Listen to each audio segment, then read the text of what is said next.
Hello, friends, and welcome to the Exams Made Simple. And we are back again with the Hindu Complete Newspaper Analysis for 14th May 2021.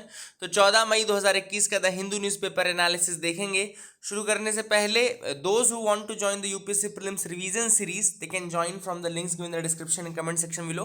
UPSC ने अपना date change कर दिया है, 10 अक्टूबर को exam होगा, तो आपके पास ज़्यादा टाइम बचा है ना, है ना.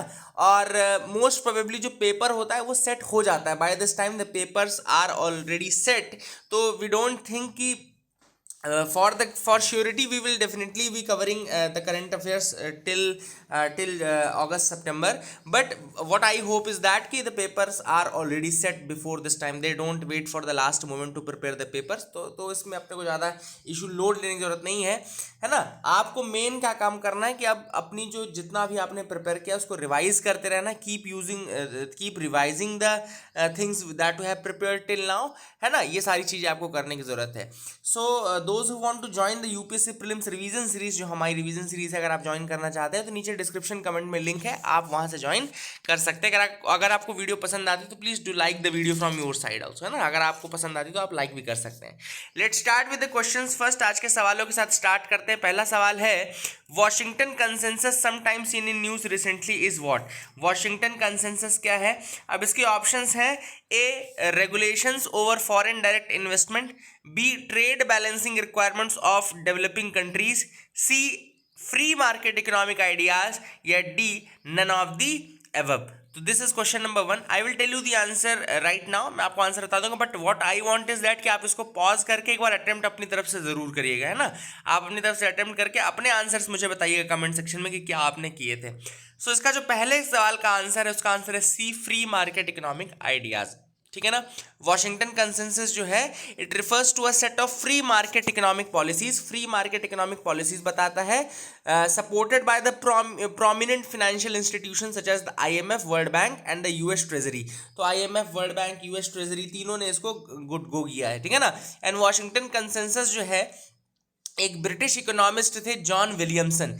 John Williamson was a British economist who coined this term of Washington consensus in 1989 में ये टर्म जॉन विलियमसन ने दिया था. ठीक है ना. तो इसको याद रखिएगा.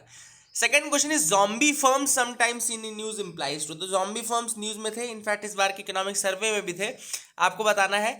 Options are: A, firms which earn sufficient profit to finance their debts; firms which create more employment opportunities; C, firms which are not able to cover their debt servicing cost with current earnings; या D, firms supported by the government without taxing on its profits. So which of the following is referring to zombie firms? The correct answer to this question is C. C will be the answer to this question. Zombies are typically identified using the interest coverage ratio. तो actually interest coverage ratio नाम की एक चीज़ होती है कि आपके पास मतलब कितना आप जो आपको पेमेंट करनी है उसका कितना आप कवर कर पा रहे हो, कितना नहीं कर. अगर कोई फर्म सपोज नहीं कर पा रही है, ठीक है ना, विच इज़ लोअर देन 1, तो अगर एक से कम का इंटरेस्ट कवरेज रेशियो है तो इसका मतलब है कि वो अपने डेट्स को पूरा सर्विस नहीं कर पा रही है. And then therefore they are categorised as the zombie firms. तीसरा सवाल है, flexitarian movement. Flexitarian movement refers to which of the following? Flexitarian movement. Options are: A, providing protein rich food to children and adolescents; B, moving to flexible interest rates for loans rather than fixed interest rate; C, reducing the animal based food and increasing the plant based food; या D, none of the above. तो flexitarian movement क्या है? Which of the following correctly implies that? Pause the video, think of the answer, and now let me tell you the answer. Answer for this will be C again, reducing the animal based food and increasing the plant based food. ठीक है ना. तो flexitarian एक diet होती है, it's a style of eating that encourages mostly the plant based foods, है ना. Flexitarian diet हम बोलते हैं जिसमें कि आप सपोज जो वेजिटेरियनिज्म की तरफ प्रमोट होता है, ठीक है ना व्यक्ति. तो that is the thing which is important. Now let me tell you the mains question of the day. तो कल मैंने आपको चीज़ें बताई थी, उसी में से मैं एक सवाल पूछ रहा हूँ कि what are the major lacunae और what are the major bottlenecks in the higher education of India. Higher education sector जो है इंडिया का, उसमें क्या क्या मेजर प्रॉब्लम्स हैं, क्या क्या बॉटलनेक्स हैं, डू टेल मी दैट, है ना। And how can they impact the demographic dividend of the country, तो किस तरीके से वो इम्पैक्ट कर रहे हैं हमारी पॉपुलेशन को, आपको ये बताना है। मेजर आपको बताना है कि हायर एजुकेशन की इंडिया में प्रॉब्लम्स क्या क्या हैं, what are the major problems of higher education in India, please do tell me. अब यहाँ पे देखो एक चीज और है कि higher education is different from the primary education, तो आपको यहाँ पे थोड़ा सा देखना पड़ेगा कि क्या मेजर प्रॉब्लम्स हायर एजुकेशन की, ये अलग अलग चीजें हैं तीनों, primary education, higher secondary education, higher education, है ना। तो यहाँ पे आपको डिफरेंस भी अलग होता है। तो please do tell me this answer in the comment section below. कुछ पॉइंट्स आप अपनी तरफ से जो भी दे पाए, मैंने कल भी बताया था, आप दे पाए तो that will be very good. Now let's move ahead to the news analysis of the day. जो भी न्यूज आइटम्स हमको मिले अलग अलग न्यूज़पेपर से, हम वो सारे देखेंगे। पहली जो न्यूज है वह है Tauktae cyclone forms in Arabian Sea. तो Tauktae cyclone is the first cyclone in 2021 and the Kerala government has issued red alert for this. Tauktae, TAUKTAE, ठीक है ना, टॉक्टे साइक्लोन है, इसको याद रखिएगा, अरेबियन सी वाले रीजन में आया है। अब क्या होता है, जब साइक्लोन होता क्या है, तो वार्म एंड मॉइस्ट एयर जो रहती है ओशियन की, वो राइज करना शुरू करती है because of the higher temperature. क्योंकि अभी मैं आपको कंडीशंस जब बताऊंगा साइक्लोन्स की, तो उसमें कंडीशन रहती है कि 27 डिग्री सेंटीग्रेड के आसपास टेम्परेचर होना चाहिए, मतलब टेम्परेचर ज़्यादा होना चाहिए कुल मिला के। अब जब टेम्परेचर ज़्यादा होता है तभी तो लो प्रेशर एरिया फिर क्रिएट होता है ना, टेम्परेचर ज़्यादा रहेगा तो लो प्रेशर एरिया क्रिएट होता है ना, सिंपल सी बात है।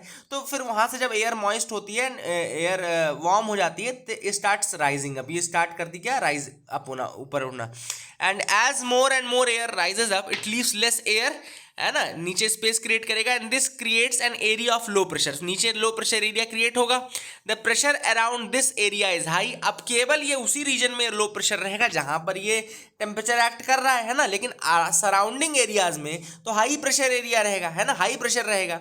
So the air from the surrounding air pushes into the low pressure area. तो सराउंडिंग एयर की जो सराउंडिंग एरियाज की जो एयर है वो पुश करती है to the lower pressure area and now this air also gets warmed up and it also rises. फिर अब ये भी गर्म होगी और ये भी राइज करेगी, तो दिस साइकिल कंटिन्यूज। तो समझ रहे हो ना, साइड की जो हाई प्रेशर एरिया है, जैसे यहाँ पे लो प्रेशर एरिया क्रिएट हुआ, यहाँ से एयर राइज कर रही है तो यहाँ एक वैक्यूम क्रिएट हो गया, तो साइड की जो high pressure area, high pressure gas है, वो यहाँ पे आ गई, एयर आ गई।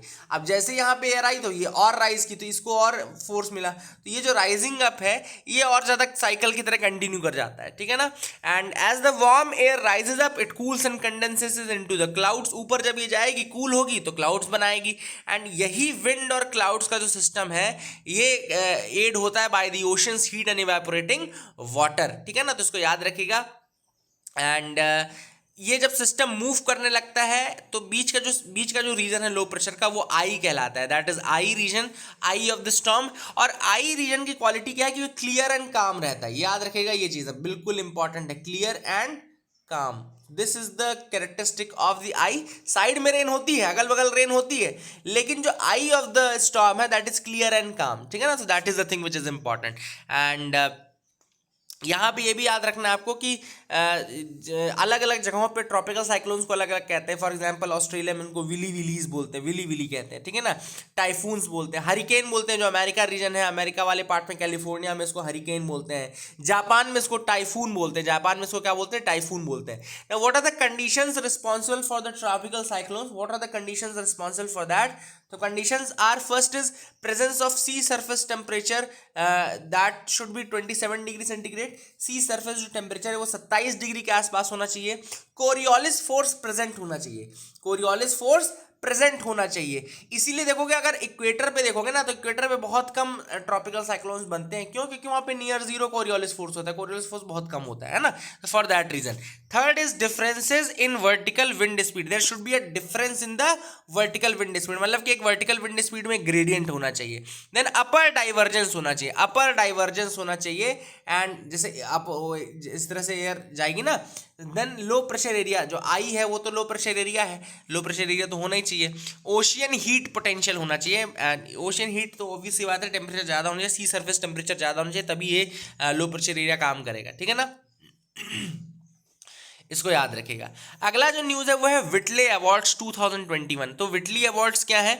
विटले अवार्ड्स को ग्रीन ऑस्कर भी कहा जाता है। This is the important thing which I wanted to tell you. Whitley Awards are also known as the green Oscars and the Whitley Awards were won by Nuklu Phom of Nagaland. Nuklu Phom of Nagaland को ये award दिया गया। He is the only Indian to receive this award. He is the only Indian to receive the award. Whitley award green Oscar कहा जाता है इसको। And Whitley Awards are presented annually by the Whitley fund for Nature. Whitley Fund for Nature जो है वो इसको देती है and it is presented to recognise the grass root level conservation leaders. तो ग्रास रूट लेवल के conservation leaders को basically ये दिया जाता है। It is presented to recognise the grass root level conservation leaders, याद रखेगा। Now the Whitley fund for nature was established by Edward Whitley in 1994। तो एडवर्ड विटले ने 1994 में इसको बनाया था, याद रखना, ये भी इंपॉर्टेंट है। एडवर्ड विटले ने 1994 में इसको बनाया था and it works to find out the local conservationist approach. ये लोकल कंजर्वेशन के लिए जो भी काम किया गया है बायोडाइवर्सिटी रिच कंट्रीज में, रिसोर्स इन सब के लिए, तो उनको उन चीज़ों को करता है। नुक्लू फोम, याद रखना, from Nagaland. Nuklu Phom from Nagaland. And now Nuklu Phom का काम क्या था, क्या किया इन्होंने? तो Nuklu Phom is creating biodiversity peace corridors. इन्होंने बायोडाइवर्सिटी पीस कॉरिडोर्स बनाए, है ना, that is very very important. And यहाँ पे याओंगी मचेन, अब इसको कैसे पढ़ते हैं ये आप मुझे बता सकेंगे, that will be very good, है ना। मैं बिल्कुल इतना, इसको जो भी आप पढ़ रहे हो ये एग्जाम, ये स्पेलिंग याद रखना। तो ये याओंगी मेचेन नाम का जो कम्युनिटी बायोडाइवर्सिटी एरिया है उसको एक्सटेंड करना इनका ऑब्जेक्टिव है। नुक्लू फोम, याद रखिएगा, biodiversity peace corridor. Biodiversity, obviously बात आप सबको पता होनी चाहिए बायोडाइवर्सिटी क्या होती है ना। आपके सराउंडिंग जो भी रीजन है, जो भी आपका हैबिटेट है, उसमें आप किस तरीके से रहे, मतलब इन्वायरमेंट, इकोलॉजी, इनका जो कोलैबोरेशन है वो बायोडाइवर्सिटी बनाती है। And biodiversity peace corridors, obviously बात है, उस रीजन को एक्सटेंड करना, उस रीजन को किसी तरीके से डिस्ट्रॉय होने से बचाना, ये इनके मतलब कि इनका मेन एम है नुक्लू फोम जी का, ठीक है ना, इसको याद रखिएगा। And he is popular, Nuklu Phom को popularly Amur falcon man of Nagaland भी कहा जाता है। He is also known as the Amur falcon man of Nagaland, ठीक है ना। तो these are the things which are important, I hope you will remember then. अगली न्यूज है vineyard wind project. Vineyard wind project कहाँ का प्रोजेक्ट है, याद रखिएगा, it's a major offshore wind farm that is to power 4 lakh homes. 4 lakh घरों को electricity देने के लिए, बिजली देने के लिए प्रोजेक्ट है vineyard wind project. And the project aims to install 84 turbines in the Atlantic Ocean. कहाँ पे? अटलांटिक ओशन में 84 टर्बाइंस इंस्टॉल किए जाएंगे।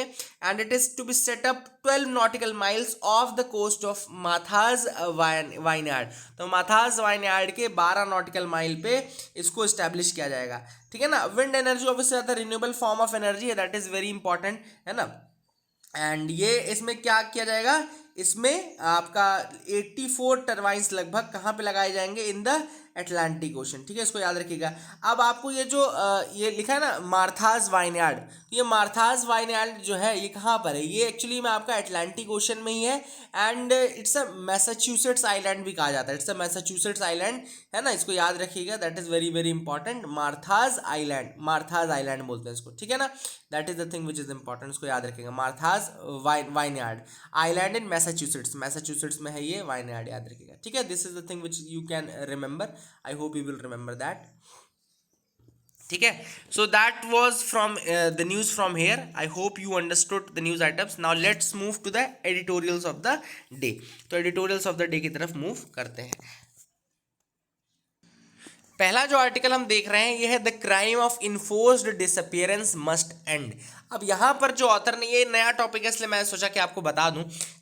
इन्फोर्स्ड डिसअपियरेंस का मतलब क्या होता है, जैसे किसी एक व्यक्ति को डिलीट कर दिया जाए, किसी एक व्यक्ति को परमानेंटली डिलीट कर दिया जाए, मतलब कि उस व्यक्ति को गायब कर दिया जाए, उसका कोई नामो निशान ना रख दिया जाए, उसका कोई डॉक्यूमेंटेशन ना अवेलेबल रहे। So this is the enforced disappearance. अब ये जो चीज़ है ये बहुत ज़्यादा इस समय काफ़ी ज़्यादा इम्पैक्ट कर रही है ना, और पहले से भी कर दिया है। कई रीजन्स हैं इंडिया में, जैसे इंडिया में नहीं, मतलब कि कई रीजन्स ऐसे वर्ल्ड में, जैसे फॉर एग्जांपल म्यांमार का एग्जांपल ऑथर ने दिया है। अभी म्यांमार में रिसेंटली क्या हो रहा है, जैसे मिलिट्री जुंटा ने वहाँ टेक ओवर कर लिया है, कई जगहों पे फोर्स डिसअपियरेंस के इंस्टेंसेस देखे जा रहे हैं।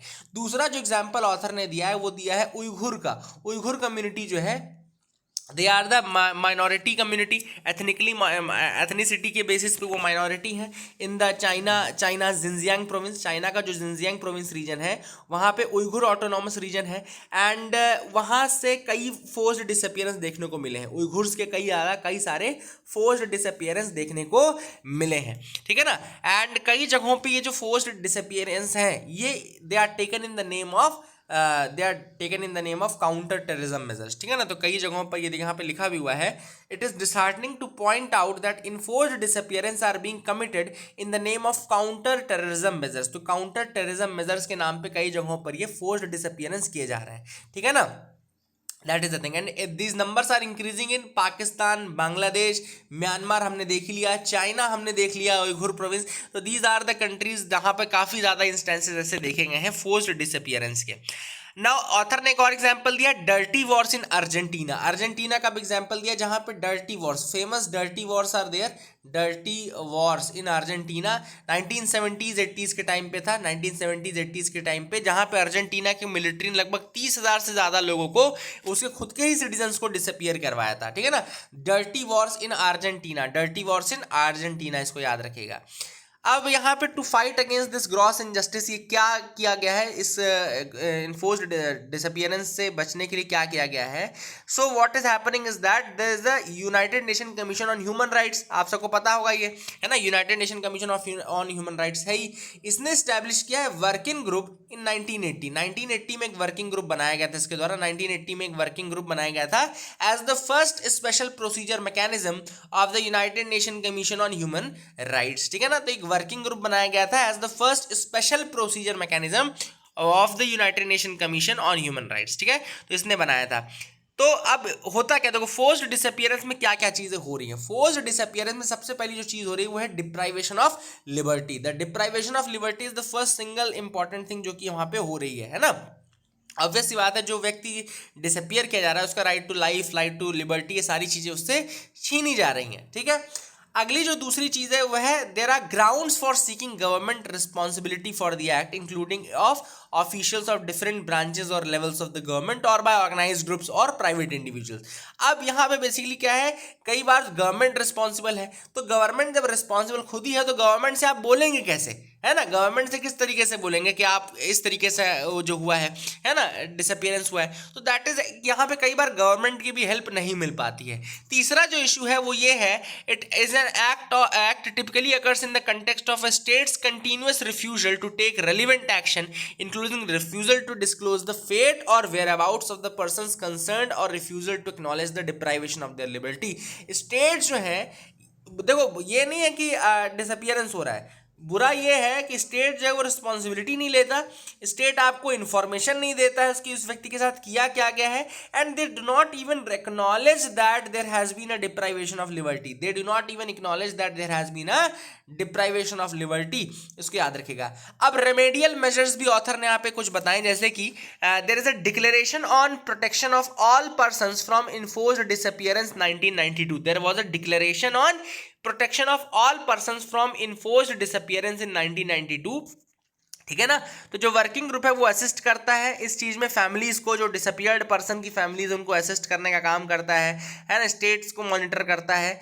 देन अभी वर्किंग ग्रुप जो है उसने ये बोला है कि कोविड के टाइम पे जो ये डिसअपियरेंस है ये और ज़्यादा बड़ा हो गया है, और दूसरी चीज़ न केवल ये बढ़ा है बल्कि अब जो रेमेडी है वो भी नहीं मिल सकती, क्योंकि जो वर्किंग ग्रुप है वो भी काम नहीं कर पा रहा है, हर चीज़ वर्चुअली काम हो रही है ना। तो बेसिकली कोविड के टाइम पे एक इशू ये भी है, इन्फोर्स्ड डिसअपियरेंस का भी आप इशू लिख सकते हैं, और उसमें काम भी नहीं किया जा सकता। सबसे बड़ी बात यह कि इसके लिए आप काम भी नहीं कर सकते, ठीक है ना। अगली चीज जो ऑथर ने सोल्यूशन बताया है वो बताया रिगार्डिंग द कन्वेंशन, ठीक है ना।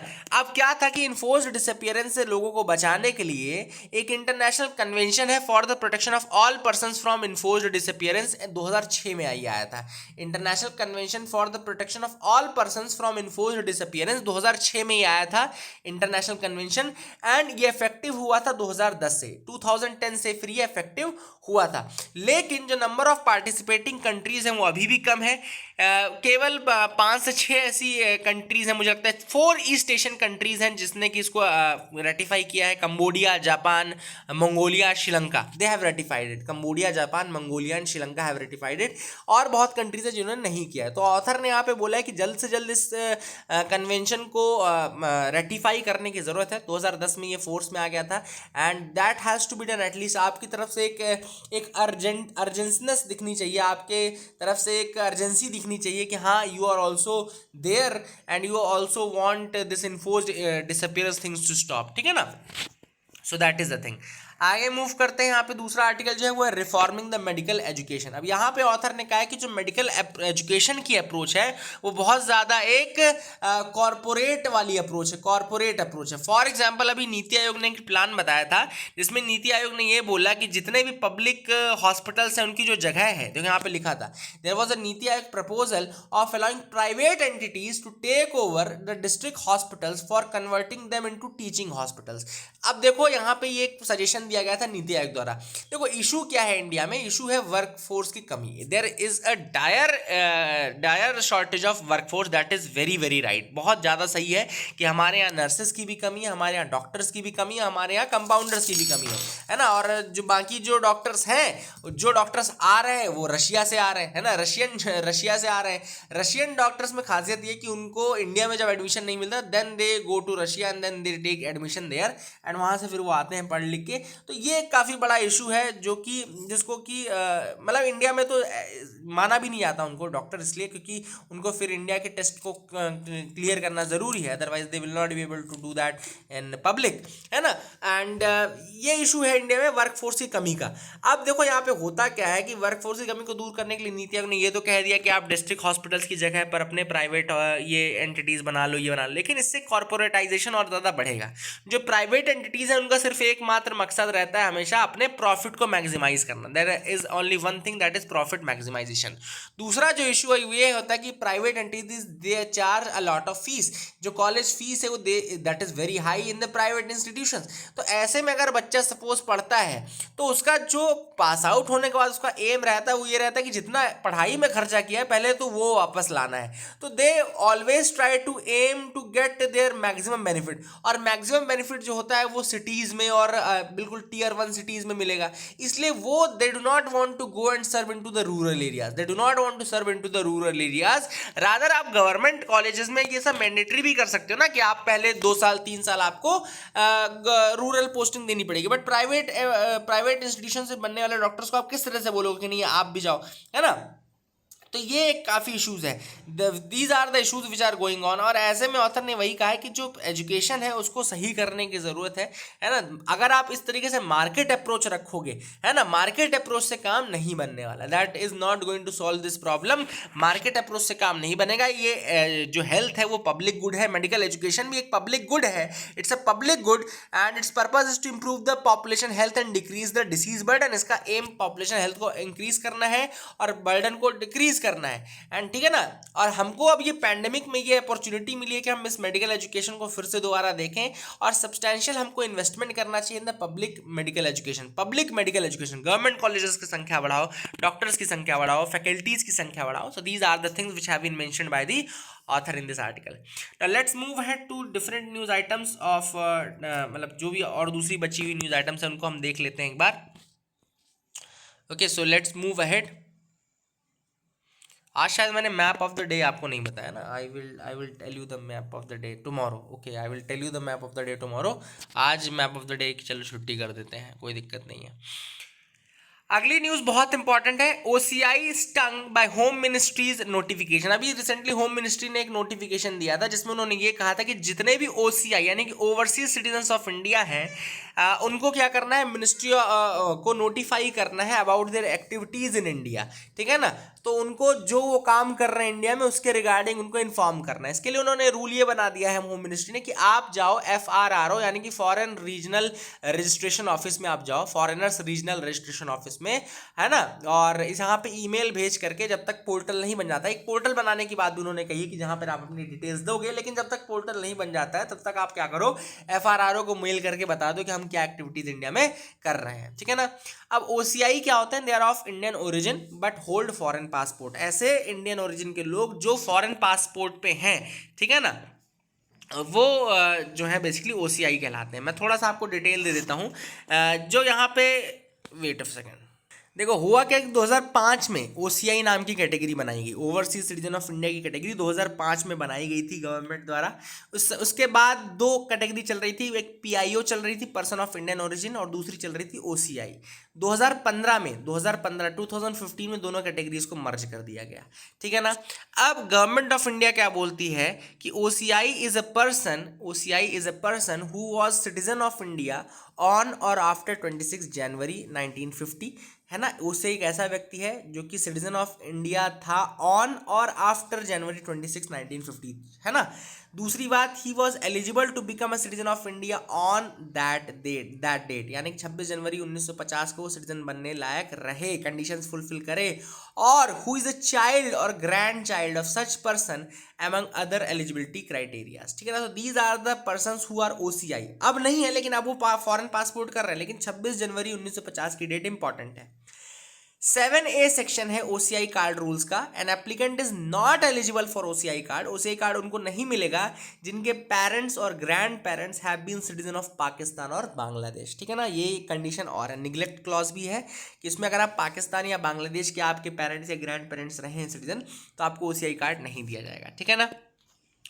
OCI card holders can enter India multiple times, get a multi-purpose lifelong visa to visit India, and they are exempt from registering with the foreign regional registration office no matter how long they stay।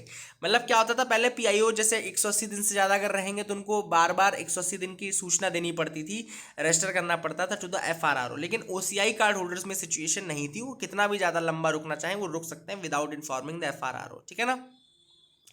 कुछ और फायदे थे, जैसे कि अगर एक individual OCI की तरह रजिस्टर्ड है for a period of 5 years, then he or she shall be eligible to apply for the Indian citizenship. वो इंडियन सिटीजनशिप के लिए अप्लाई कर सकता है। Then at all Indian international airports OCI card holders are provided with special migration counters. OCI card holders can open special bank accounts in India.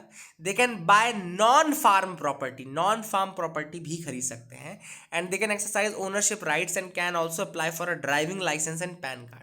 लेकिन OCI card holders voting नहीं कर सकते, they are not given the voting rights, they can not hold a government job, they can not purchase agriculture or farm land, ठीक है ना। तो these are the things which are they are prohibited to, and मैंने आपको बाकी सारे criterias भी बता दिया। I hope you got clarity, आपको समझ में आ गया होगा। At least 18 elephants killed in lightning strike in Assam. तो यहाँ पर कंडाली प्रपोज्ड रिजर्व फॉरेस्ट है, याद रखिएगा, कंडाली प्रपोज्ड रिजर्व फॉरेस्ट, याद देख लो आप लोग, असम में है। A bolt of lightning is believed to have killed a herd of at least 18 elephants in the central Assam Nagaon district, याद रखिएगा। This is a very unfortunate event that has happened, है ना, very very unfortunate, that is a thing that I can से।